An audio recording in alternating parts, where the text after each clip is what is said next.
My self professor doctor Deepak Singh, allied science specialist. आज एक topic deal कर रहे हैं जो बहुत important topic, complication of diabetes mellitus.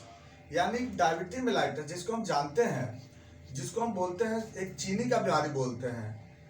Body में ग्लूकोज का लेवल एक नॉर्मल से ज़्यादा हो जाता है और लंबे समय तक परसिस्ट करता है। इसके कारण ये डायबिटीज मेलाइटस होती है और इसकी वजह से कई तरह का कॉम्प्लिकेशन बॉडी में डेवलप होता है। हम जानते हैं कि ब्लड शुगर फास्टिंग का नॉर्मल रेंज 70 से 110 मिलीग्राम पर डीएल होता है। अगर इसका लेवल 125 मिलीग्राम पर डीएल से कंटिन्यू बाहर रहता है, उस कंडीशन को डायबिटीज मेलाइटस बोलते हैं। ब्लड शुगर पीपी का नॉर्मल रेंज 90 से 130 mg पर डीएल होता है। अगर ये इसका लेवल 145 मिलीग्राम से ज़्यादा कंटिन्यू परसिस्ट करता है बॉडी में, तब इस कंडीशन को डायबिटीज मेलाइटस बोलते हैं। ये डायबिटीज मेलाइटस दो वेराइटीज का होता है। टाइप 1 जो इंसुलिन पर डिपेंड रहता है, टाइप 2 जो इंसुलिन पर डिपेंड नहीं रहता है, वो टैबलेट एक्सरसाइज डाइट पर डिपेंड रहता है।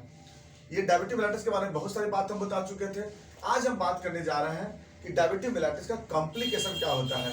देखिए, ऐसे तो डायबिटीज मेलाइटस का बहुत सारे कॉम्प्लिकेशन है, लेकिन जो इससे सबसे पहला जो हम लोग कॉम्प्लिकेशन स्टार्ट करते हैं वन बाय वन करके, सबसे पहले हम लोग स्टार्ट करते हैं। जैसे डायबिटीज मेलाइटस है, इसका सबसे पहला कॉम्प्लिकेशन हम स्टार्ट करते हैं मैलिग्नेंट हाइपरटेंशन से। मैलिग्नेंट हाइपरटेंशन, मैलिग्नेंट हाइपरटेंशन किसको बोलते हैं? वैसा ब्लड हाइपर प्रेशर, वैसा ब्लड प्रेशर जो ठीक नहीं होता है, जो रिवर्स नहीं होती है, उस तरह के डायबिटीज मेलाइटस को बोलते हैं मैलिग्नेंट हाइपरटेंशन बोलते हैं। यानी कुछ ऐसा कंडीशन बन जाता है डायबिटीज मेलाइटस के कारण, लंबे समय से शुगर रहने के कारण, काफी लंबे समय तक शुगर बॉडी में परसिस्ट करने के कारण, लंबे समय इंक्रीज बढ़ाने की वजह से ब्लड वेसल जो होती है, या तो ब्लड वेसल्स हार्ड हो जाता है जिसको हम कहते हैं आर्टेरियोस्क्लेरोसिस। आर्टेरियोस्क्लेरोसिस, आर्टेरियोस्क्लेरोसिस में इलास्टिसिटी लॉस कर जाता है, आर्टरी हार्ड हो जाता है, इसको बोलते हैं आर्टेरियोस्क्लेरोसिस। इसके कारण क्या होता है? बीपी बढ़ता है तो फिर घटता नहीं है। दूसरा एथेरोस्क्लेरोसिस, एथेरोस्क्लेरोसिस, इसमें आर्टरी का जो लुमेन होता है वो ब्लॉक हो जाता है। दोनों कंडीशन की वजह से क्या होता है ना, ये ब्लड प्रेशर इतना बढ़ जाता है कि वह कंट्रोल में नहीं जाता है। इसको क्या बोलते हैं? एंजियोपैथी बोलते हैं, एंजियोपैथी। देखिए, तो जो डायबिटीज मेलाइटस का मरीज होता है ना, उसका आर्टरी में कोलेस्ट्रॉल जमा होने लगता है। कोलेस्ट्रॉल जमा होने के कारण एथेरोस्क्लेरोसिस हो जाती है, और आर्टरी के हार्ड होने के कारण आर्टेरियोस्क्लेरोसिस हो जाता है। ये होती है इसका क्या, एक पहला मेजर कॉम्प्लिकेशन आता है। Number 2 retinopathy. रेटिनोपैथी, देखिए, आई में कई तरह के डिजॉर्डर हो जाता है डायबिटीज मेलाइटस से। सबसे पहला दिक्कत क्या होती है कि रिकरेंट स्टाई होता है। स्टाई का मतलब जो आई लिड में बार बार वहां पे पायोजेनिक इन्फेक्शन होती है। पहला दिक्कत तो यहीं पे होता है। नंबर 2 रिकरेंट कंजंक्टिवाइटिस, बार बार वहां पे क्या होगा, कंजंक्टिवाइटिस डेवलप करता है। नंबर 3 ग्लाउकोमा, एक्वस ह्यूमर का प्रेशर जो होता है ग्लूकोज के कारण बढ़ जाता है, तो इसकी वजह से होगा ग्लाउकोमा। अगला कैटरेक्ट, लेंस जो होता है डिजनरेट होने लगता है डायबिटीज मेलाइटस वालों का, इसलिए वहां पे क्या डेवलप होता है? कैटरेक्ट डेवलप होता है, मोतियाबिंद जिसको बोलते हैं। इसके बाद रेटिनल डिटैचमेंट, रेटिनल डिटैचमेंट जो रेटिना में ग्लूकोसामिन बनता है, रेटिना के लेयर में ग्लूकोज डिपोजिशन होकर के ग्लूकोसामिन बना लेता है। इसके कारण रेटिना उसका खराब होने लगता है। रेटिनाइटिस पिगमेंटोसा, जो रेटिना होता है, रेटिना का सेल डिजनरेट होने लगती है। तो इतना जो डिजॉर्डर देख रहे हैं, इसलिए क्या बोलते हैं इसको? रेटिनोपैथी बोलते हैं। यानी कि कई तरह का डिजॉर्डर मिलता है आईलिड से लेकर के और रेटिना तक। हाँ, रेटिना इसमें ज्यादा परेशान हो जाता है, रेटिना में ज्यादा दिक्कत हो जाती है। नेक्स्ट अगला नेफ्रोपैथी।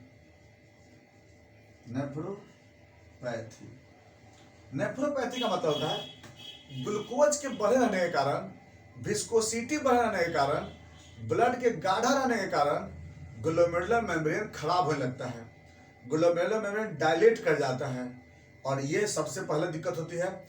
इसीलिए क्या होता है, इस मरीज को नेफ्रोटिक सिंड्रोम हो जाता है, ग्लोमेरुलर मेम्ब्रेन खराब हो जाती है, नेफ्रॉन जो बाकी ट्यूबुल्स होती है वह डिजनरेट कर जाता है, ट्यूबुलर डैमेज हो जाती है। इसलिए डायबिटीज मेलाइटिस मरीज का अगर सबसे पहला ऑर्गन खराब होता है वह है किडनी। क्यों खराब होता है कि ब्लड के विस्कस होने के कारण बार बार वहाँ पे क्या होता है, प्रेशर लगता है। आप जानते होंगे एक चलना पे ज़्यादा अगर बादी में गाढ़ा बालू को आप अगर ये चालिएगा तो चलना खराब हो जाता है। सेम उसी तरह से ग्लोमेरुलर मेम्ब्रेन एक चलनी का काम करता है। जब ये इस पे जब विस्कोसिटी बढ़ेगी तो इसका जो ग्लोमेरुलर मेम्ब्रेन का पोर जो है वो खराब हो जाता है। तो इसके कारण जो होता है डेवलप होता है नेफ्रोपैथी। डायबिटीज शुगर रहने के कारण पूरे नेफ्रॉन में इन्फ्लामेशन हो सकता है, जिसको हम क्या कहते हैं, पाइलोनेफ्राइटिस कहते हैं। इस ग्लूकोज के कारण जो ब्लैडर में या फिर यूरेथ्रा में बार बार इन्फेक्शन अटैक होती है, बी कोलाई का अटैक होते रहता है मरीज को, यूटीआई का प्रॉब्लम बढ़ते रहता है। ये बहुत बड़ा प्रॉब्लम आता है इसमें, इसलिए इसको क्या बोलते हैं, नेफ्रोपैथी बोलते हैं। Next neuropathy. न्यूरोपैथी ग्लूकोज बढ़े रहने के कारण न्यूरॉन्स में सॉर्बिटॉल अमाउंट बढ़ जाता है, न्यूरॉन खराब होने लगता है, न्यूरॉन डिजनरेट होने लगती है।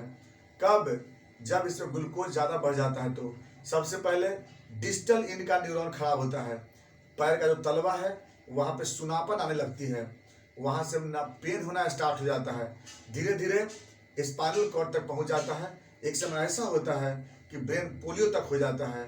नर्व का डिजॉर्डर्स ग्लूकोज बढ़ने की वजह से होता है, क्योंकि न्यूरॉन्स में सॉर्बिटॉल का फॉर्मेशन बढ़ जाता है, इसलिए यहाँ पर न्यूरोपैथी डेवलप होती है। Next arthropathy. आर्थ्रोपैथी आर्थ्रोपैथी का मतलब कई तरह का ज्वाइंट का डिजॉर्डर्स। डायबिटीज मेलाइटिस के मरीज को ज्वाइंट का प्रॉब्लम बहुत होता है, जिसमें ऑस्टियोआर्थराइटिस, रूमेटॉइड अर्थराइटिस, ये दो कंडीशन बहुत ज़्यादा डेवलप होती है, क्योंकि ग्लूकोज के कारण जो वहाँ पर साइनोवियल फ्लूइड का जो पीएच होता है यह चेंज करता है। और साइनोवियल फ्लूइड के पीएच के चेंज होने के कारण, क्योंकि बार बार क्या होता है कि ग्लूकोज बढ़ने के कारण कीटोन का फॉर्मेशन बहुत होता है, और कीटोन जो होता है साइनोवियल फ्लूइड के पीएच को एसिडिक बना देती है, और एसिडिक बनाने के कारण जो होता है साइनोवियल फ्लूइड जो होता है धीरे धीरे वहाँ पर पेन प्रोड्यूस करना स्टार्ट कर देता है, जिसके कारण वहाँ पर अर्थराइटिस डेवलप होता है, जिसको बोलते हैं हम लोग आर्थ्रोपैथी बोलते हैं। Next cardiomyopathy. Cardiomyopathy cardiomyopathy diabetes mellitus वाले पेशेंट को कोरोनरी आर्टरी ब्लॉकेज होने की चांस होती है, और इसके वजह से क्या होता है, हार्ट अटैक का चांस बहुत ज़्यादा होता है, क्योंकि ग्लूकोज बढ़ने के कारण जो आर्टरी है वो खराब होने लगता है। जैसा कि यहाँ भी बताए थे, मैग्नेट हाइपरटेंशन में एथेरोस्क्लेरोसिस होने लगता है, और इसके कारण क्या होता है, पेशेंट में हार्ट अटैक का संभावना ज़्यादा बढ़ जाता है। Next foot gangrene. Foot gangrene diabetes mellitus के पेशेंट में आर्टरी में क्या होता है, कंप्रेशन होती है, और आर्टरी के कंप्रेशन के कारण क्या होता है कि फुट में ब्लड सप्लाई बंद हो जाता है। क्यों होता है ऐसा, इंसुलिन की कमी होने के कारण नाइट्रिक ऑक्साइड का सिंथेसिस बंद हो जाता है, और नाइट्रिक ऑक्साइड एक तरह से वेसोडाइलेटर होता है। जैसे नाइट्रिक ऑक्साइड बंद हो गया, वेसल स्पाज्म हो जाता है। अब वेसल के स्पाज्म होने के कारण क्या होगी, ब्लड सप्लाई बंद हो जाता है पैर में, और वहाँ पे पैर सड़ने लगता है, गैंग्रीन डेवलप हो जाती है। यह है फुट गैंग्रीन। नेक्स्ट आते हैं सनस्ट्रोक।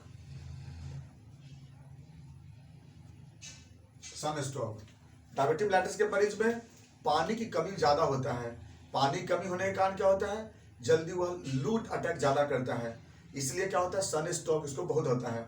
और लास्ट में है वेरियस कैंसर।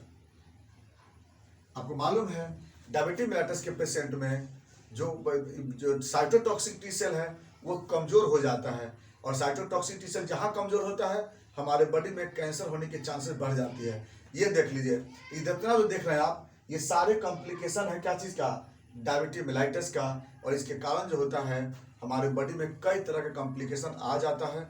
इसीलिए हमें चाहिए कि शुगर को मेंटेन करना जरूरत है। अब शुगर को मेंटेन कैसे करना है, कैसे करते हैं हम लोग, उसको किस तरह से उसको मैनेजमेंट करते हैं, सारी बातें हम लोग चलेंगे फिर नेक्स्ट वीडियो में। इसके बाद हम लोग बात करेंगे, नेक्स्ट वीडियो में चलेंगे। थैंक्स।